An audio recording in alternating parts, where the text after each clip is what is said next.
জোর করে গা ধুয়ে নিল। এটা না তুই গোবরে পা দিয়েছিলি বলে গা ধুলি? হ্যাঁ রে ভাই, তোর ভাবি একদমই নোংরা সহ্য করতে পারে না। ও, ভাবি খুব পরিষ্কার পরিচ্ছন্ন নাকি? আর বলিস নি, শুধু পরিষ্কার পরিচ্ছন্ন হলে তো পারা যেত, ও তো মহাসচিব ভাই। সুচি ভাই মানে? যারা অকারণে বারবার মনে করে তাদের শরীর বাড়িঘর সব নোংরা হয়ে যাচ্ছে, সব কিছু অতিরিক্ত পরিষ্কার করে, তাদেরকে সূচিবাই বলে। ও, কিন্তু যাই বলিস ভাই, ভাবির মনটা কিন্তু অনেক ভালো। সংসার তো আমি করি, আমি জানি।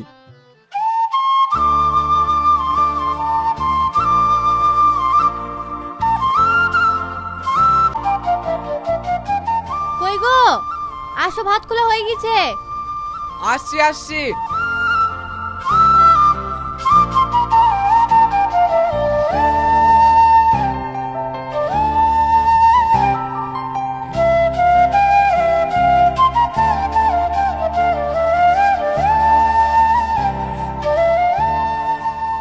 রান্না ভালো হয়েছে তো? তোমার হাতের রান্না তো ভালোই হয়। সে তো ভালো হবেই, মাংস শাকসবজি সব পরিবার করে ধুইছি। কুড়িবার তুইছো? না ধুলে পরিষ্কার হবে নাকি?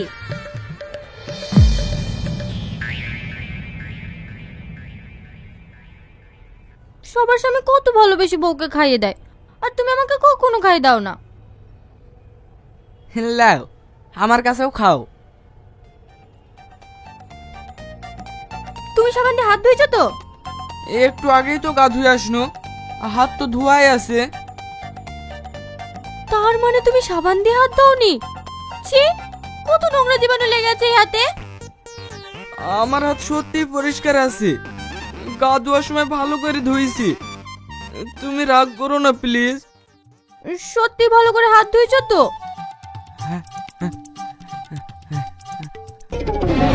আচ্ছা, সন্ধ্যাবেলা গা ধুইছি তো, তাই একটু ঠান্ডা লেগে গেছে। ভাল লাগে না, সব নোংরা করে দিল। ছি,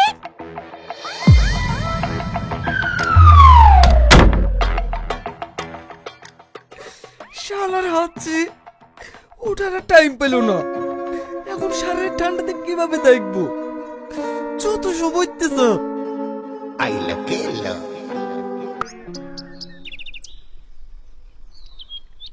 ভালো আছি ভাই। হ্যাঁ ভালো আছি, তুই কেমন আছিস? আমরা ভালো আছি। বাড়ি থেকে আসছি নাকি? না না, ছেলেটা কদিন ধরে একদম খেতে পাচ্ছে না, মুখখানা একবারে শুকিয়ে গেছে, তাই ডাক্তার দেখাতে এসেছিল। ও, এইখান দাঁড়িয়ে দাঁড়িয়ে কথা বলবি না ঘর পানে যাবি? হ্যাঁ হ্যাঁ, চ।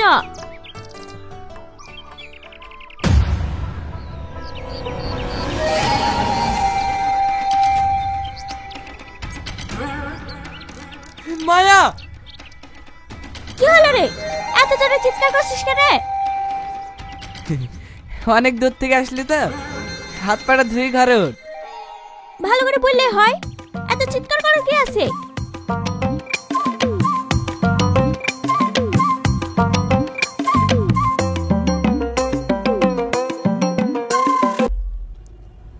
ভাই আসলো না কেন? জানিস না নাকি, কোথাও গেলে টাকা খরচ হবে বলে একদম বাড়ি থেকে বের হয় না। তাই ভাই যা গিফটি এইখানে রাখো।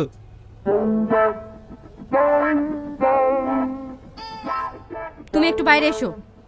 এইখানেই বলো না। এখানে তোমার পানে নাকি, বাইরে আসা হয়েছে না?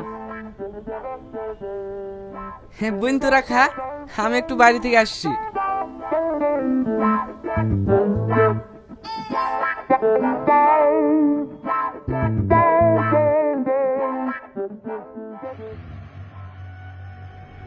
কি হয়েছে বলো? যদি একটা কাপড়ও বিছানায় পড়ে, এখন কিছু বলবো না, বুবুরা যা, তারপর তোমার হবে। বিছানে নোংরা হবে কি জানিনি, কিন্তু এর বই কখন আমার প্যান্টটাই নোংরা হয়ে যায়। লল, চিল্লাছি কেন?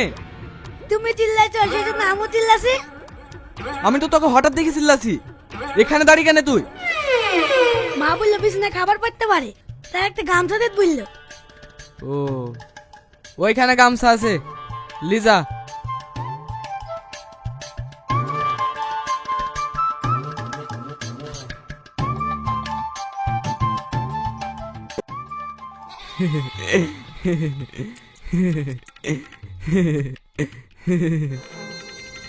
অমন দাঁত বের করে হে হে করছো কেন?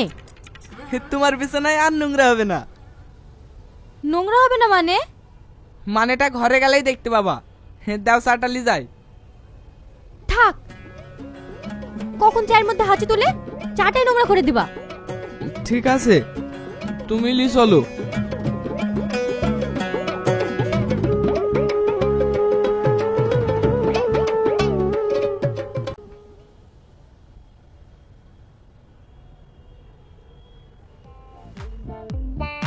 বলিস না তোমার বিছানায় নোংরা হবে না। ওটা আমার গামছা, ওটা দিয়ে আমি মুখ সব মুছি। সাথে তুমি একটা মিষ্টি খাও। আমি পরে খাবো বাবু, আপনারা খান। মামি, আমার হাতে একটা খান। না না, তুমিই খাও। আরে ভালোবেসে যখন দিছে একটা খাও না। আপনারা খান বাবু, আমি একটু আসছি।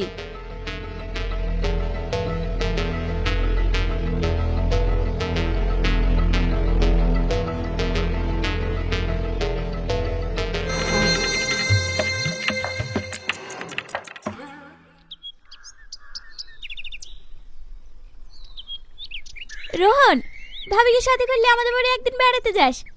আসি তাহলে। সাবধানে যান বাবু, আবার আসেন বেড়াতে।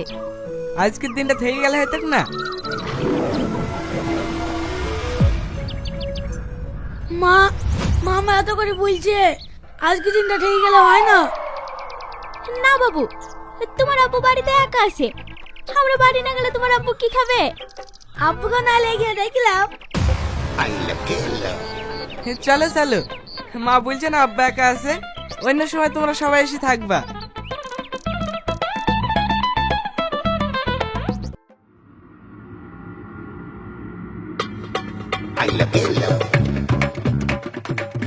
কি হয়েছে এরকম ভাবে তাকাইছো কেন? আমি সারাদিন কষ্ট করে ঘর মুছি আর উনি নোংরা করতে ব্যস্ত থাকি।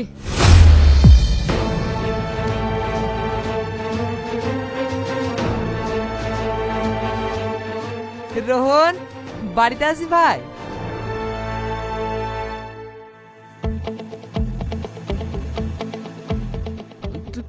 তুই যেটা ভাবছিস সেরকম কিছুই না। গায়ে একটু ধুলো লেগে গেছিল তো, সেটাই তোর ভাবে ঝেড়ে দিছে।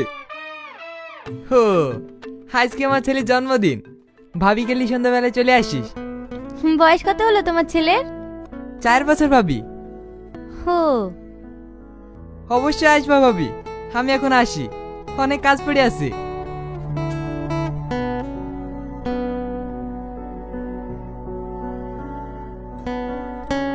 আমি যাব না। কেন যাবে না কেন? ওইখানে গিয়ে যদি জামা কাপড়ে দাগ লেগে যায় তখন আবার তুমি আমাকে বইকবা। আমি যাব না। তোমাকে যেতে হবে মানে যেতে হবে। আমি যেতে পারি, কিন্তু একটা শর্ত আছে। কি শর্ত? তুমি যদি বদলাও তাহলেই আমি তোমার সাথে যাব, না হলে আমি কোথাও যাব না। আমি কি এতই খারাপ যে আমাকে নিয়ে তুমি কোথাও যেতে পারবা না? ঠিক আছে, আমি আজ থেকেই বদলে যাব। সত্যি বলছো তো? হ্যাঁ। আমার শোনাবো, চলো।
পোলাপান কেটা?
গাড়ি ধরুন ফেললো।